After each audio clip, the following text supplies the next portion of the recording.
Сәлеметсіздер ме, құрметті оқырмандарым? Қазақша арнама қош келдіңіздер. Сіздермен бірге Мадина Полатқызы. Аудио-видеоны соңына дейін тыңдаңыздар.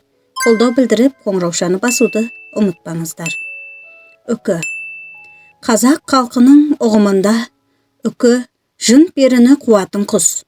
Сондықтан да үкі қауырсыны сәби ұйқысы тыныш болсын, жын шайтаннан қорғасын деп, бесікке бақыт әкелсін деп, қыздардың сәукелесіне екі жастың шымылдығына табысты етсін деген ниетмен сал серілердің домбырасына да тағылған. Баланы сүндетке отырғызғанда, ашамайға мінгізгенде, тіл көзден сақтасын деп тақиясына үкі таққан. Тіпті үкі қауырсынын ертеректе батырларымыз найзаға да таққан. Оны Қазыбек бидің біз қазақ деген мал баққан елміз, ешкімге соқтықпай жай жатқан елміз, елімізден құт береке қашпасын деп, жеріміздің шетін жау шаппасын деп, найзаға үкі таққан еліміз деген сөздеріне білеміз. Үкімен байланысты қандай салт дәстүр, әдет ғұрып бар? Қазақ энциклопедиясында үкі тағу салты туралы айтылады. Бұл қызға құда түскенде оның айттырылған қалыңдық болғандығының белгісі ретінде берілетін кәделердің бірі. Қыз бен жігіттің көңіл күйін орнықтыратын бұл ғұрып халқымызда қарғы бауын деп те аталады.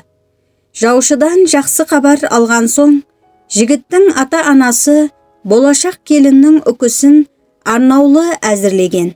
Үкілі тақия, білезік, сырға, бір киер бағалы киім алып, құдаларына асыл кеземеден киіт әзірлеп, қарғыбауға байлайтын бір атын жетектеп, жаңа құданың үйіне барып, үкі тағу салтын өткізеді. Үкінің қауырсынын алу үшін оны өлтірмейді. Өлтірген адамды киесі ұрады деген түсінік бар. Үкіні аулап ұстап, балақ жүнімен бауыр төсінің жүнін алып, өзін жемге тойғызып қоя берген. Мұны үкі жүндеу деп атайды. Үкі жүндеген ауылдан олжа алу салты да болған.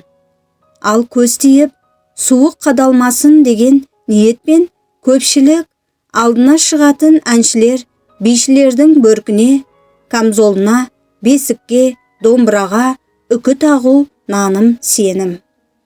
Үкіні неліктен киелі құс дейді? Халық айтса қалт айтпайды. Демекші, үкімен байланысты салт сана, наным сенімнің негізі бар. Үкі құсының киелі саналатыны бекер емес. Біріншіден ол Нұх пайғамбардың батасын алған құс екен. Бұл туралы мәлімет әлдейден эпосқа дейін отбасы хрестоматиясында келтірілген. Онда үкі туралы мынандай аңыздар айтылады. Ертеде топан су тартылып, Нұх пайғамбар кеме шалдыратын жер іздейді.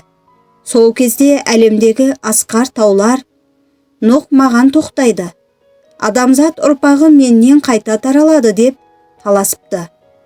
Туран даласындағы Қазығұрт тауы ғана сынықтық көрсетіп, бұл дәрежеге лайық емеспін. Ұлық Алла орынбасарларын биік тауға тоқтатар дейді. Алла Қазығұрттың кішіпейілдігіне риза болып, Нұх кемені Қазығұртқа қондыр. Тіршілік сол жерден басталсын деп әмір береді.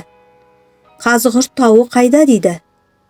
Ұлық Алла үкі деген құс жаратып, мына үкіні қасыңа ал. Оның көзі өткір, түнде көреді. Қазығұртқа баратын жолды сол біледі дейді. Үкі Қазығұртқа жеткенше кеменің алдында жол көрсетіп, ұшып отырады.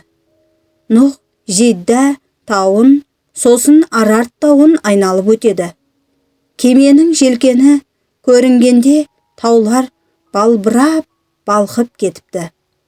Сондықтан да олардың жақпарында кемеге ұқсас жартастар тізіліпті.